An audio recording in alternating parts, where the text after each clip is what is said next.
Hello दोस्तों नमस्कार। संतोष future classes में आप सभी का स्वागत है।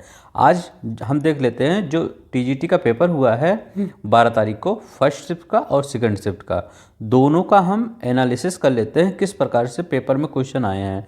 हम देख लेते हैं कौन सा टॉपिक इम्पोर्टेंट है, हमको जहाँ जहाँ से मिला है हम आपके लिए लेकर आए हैं, और इसको आप देख के आप पता गेस लगा पाएंगे कि वहाँ पे हमारा पीआरटी में जो बच्चे पीआरटी देने वाले हैं और जो आगे टीजीटी देने वाले हैं पेपर से अगले शिफ्ट में, उनको पता लग जाएगा कि पेपर किस टाइप के आ रहा है, कौन से इम्पोर्टेंट टॉपिक से आ रहा है। आप पढ़ पाएंगे। आप अभी अगर पीआरटी वाले होंगे, अभी 10 दिन बचा है, तो आपको लगभग ओवरव्यू मिल जाएगा कि कहाँ हमको ज़्यादा अब मेहनत करना है। तो वीडियो बिना स्किप किए पूरा देख लीजिए।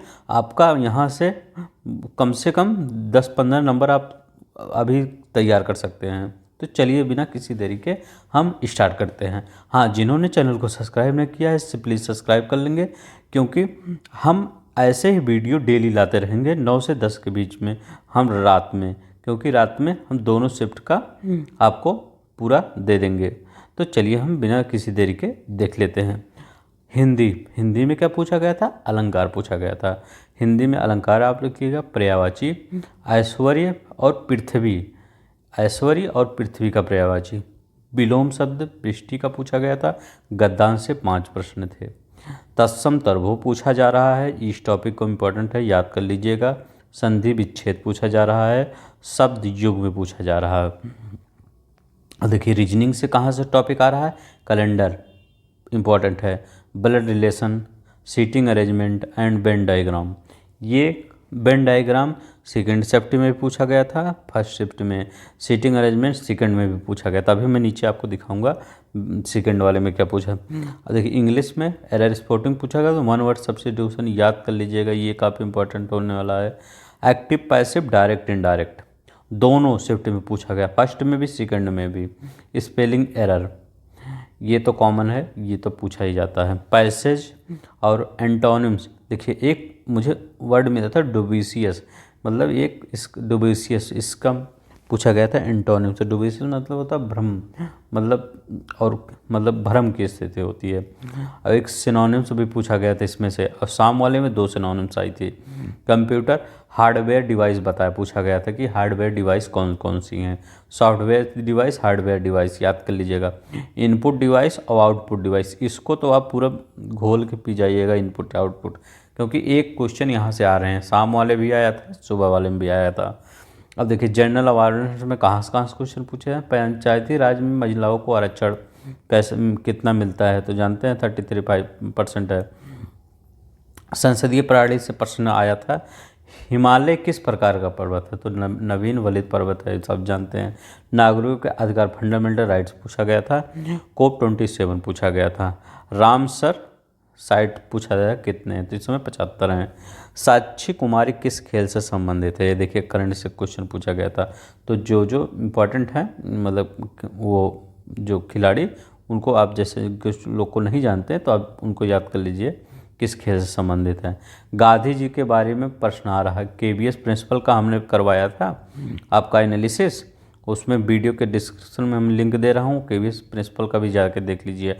हमने पूरा ऐसा 50 क्वेश्चन करवाया था एनालिसिस जो आया था, उसको भी देख लीजिएगा।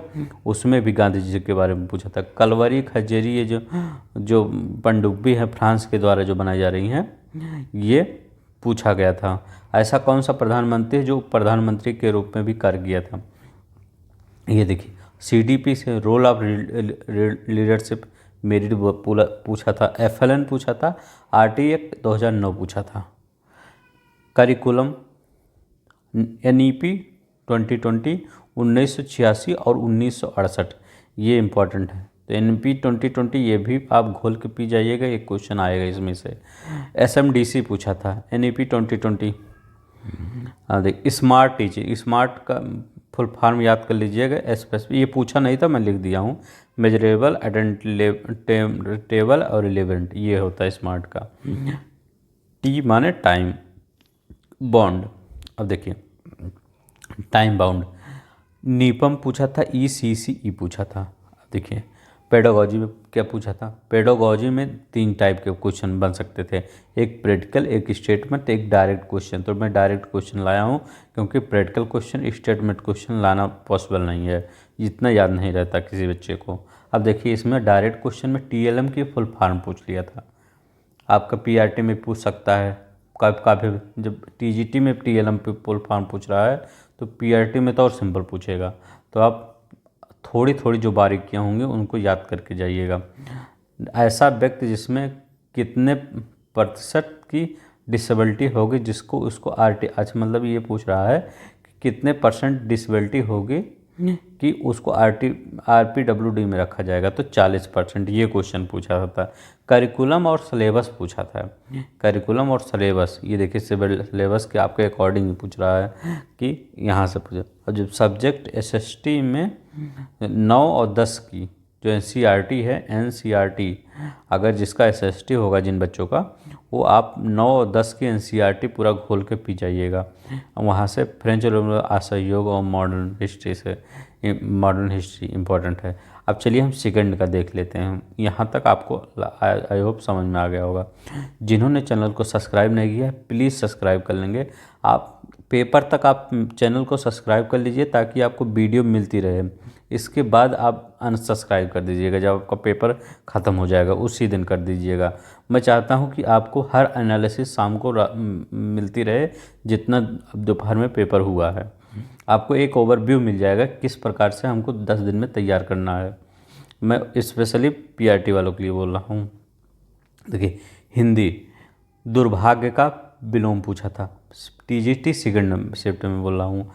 उपसर्ग और प्रत्यय, यहाँ देखिए उपसर्ग प्रत्यय, अभी मैं सेकंड अगर शिफ्ट ना करवाता मैं आपको फर्स्ट शिफ्ट ही पहले ला सकता था, लेकिन दोनों एक वीडियो में आपको दोनों मिल जाएगा।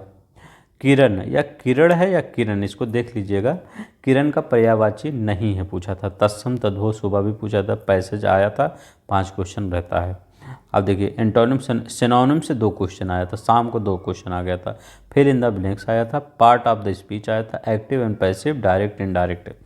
ये देखिए स्टैटिक जी के साहित्य अकादमी अवार्ड पूछ लिया था। द्रोणाचार्य अवार्ड 2022, महात्मा गांधी की पत्रिका कौन सी नहीं है? 3-4 पत्रिका दे दिया था महात्मा गांधी की, कौन सी नहीं है? तो गांधी जी बहुत इंपॉर्टेंट है, इनसे रिलेटेड जितना होगा सब याद कर लीजिएगा। यूकैरियोटिक प्रोकैरियोटिक, ये शायद साइंस वाला एक क्वेश्चन मिल गया था जिनका साइंस था, तो ऐसे भी क्वेश्चन पूछा गया था।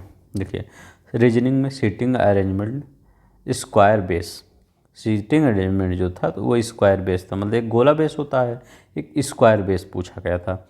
वेन डायग्राम पूछा गया था, ब्लड रिलेशन पूछा गया था, और decimal to hexadecimal change करने पूछा गया था रीजनिंग में। देखिए कंप्यूटर में पूछा गया था एप्लीकेशन लिखने के लिए कौन सा टूल, मतलब कौन सा सॉफ्टवेयर या कुछ यूज किया जाता है, ऐसे ही क्वेश्चन आया था। इनपुट और आउटपुट, इनमें से कौन सा वेब ब्राउज़र है? तो मोजिला फायरफॉक्स उसमें दिया था शायद। तो आप देख लीजिएगा, ऐसे क्वेश्चन आ रहा है जो गलती होगी क्योंकि बच्चों को इतना याद नहीं रहता, वहाँ से नहीं, वहाँ पे नहीं जानते हैं कितना प्रेशर रहता है। तो डीपीआई का फुल फॉर्म पूछ लिया था। स्टोरेज जीबी और टीबी याद करके जाइए, 1 जीबी में कितना टीबी, टीबी में कितना जीबी, ये सब याद करके जाइएगा, वो पूछ लेगा। टीचिंग से सेकंड पेपर में एनसीएफ 2005 देखिए, एनईपी 2020 में बच्चों को स्कूल जाने की एज कितनी होती है? एनईपी 2020 के हिसाब से बच्चों को स्कूल जाने की एज पूछ लिया था। पर्सन विथ डिसेबिलिटी, तो पर्सन विथ डिसेबिलिटी से क्वेश्चन शाम को सुबह भी आता है, देखिए शाम को भी आया है। आरटी 2009, पीडब्ल्यूडी कब लागू हुआ था? ये देखिए क्वेश्चन आ गया। यदि बच्चों को लिखने में प्रॉब्लम हो तो वह किस प्रकार से? डिस्ग्राफिया, देखिए सिंपल क्वेश्चन पूछ लिया था। बच्चों में एग्रेशन के लिए कौन सा हार्मोन जिम्मेदार है? ये देखिए जिसमें बच्चे को गुस्सा आ जाता है तो उनको कौन सा हार्मोन जिम्मेदार है, ये पूछा था। Black board evolution of teaching, black board और इवोल्यूशन ऑफ टीचिंग पूछा था। और मेंटल हेल्थ के बारे में क्वेश्चन आया था। तो आई होप इतना ही आपको मैं बता पाया हूँ, क्योंकि इतना ही हमको सोर्स से जानकारी मिल पाई है कि लगभग इतने ही क्वेश्चन जो बच्चे बता पाए हैं वही क्वेश्चन हैं। देख लीजिए आप, इतना क्वेश्चन आप ओवरव्यू आपको मिल गया होगा शायद। आई होप कि इसी टाइप के क्वेश्चन आपको पढ़ना है। तो आप अब हम कल फिर 9-10 बजे पूरा फर्स्ट शिफ्ट का और सेकंड शिफ्ट का जितना होगा पेपर वो सब हम लेकर आएंगे आपके लिए। तो आप अगर चैनल को सब्सक्राइब नहीं किया है, वीडियो को लाइक कर देंगे, सब्सक्राइब कर देंगे, ताकि आपको मैं जब दूसरे दिन का पेपर लाऊं तो आपको मिल जाए पेपर। अगर नहीं सब्सक्राइब करेंगे तो आपको नोटिफिकेशन आ नहीं पाएगा। बेल आइकन दबा देंगे तो आपको आ जाएगा। तो आज के लिए इतना ही। आई होप चाहे जिसका पेपर कल हो चाहे आने वाले दिन के लिए हो, आपका पेपर अच्छा हो। भगवान आपका पेपर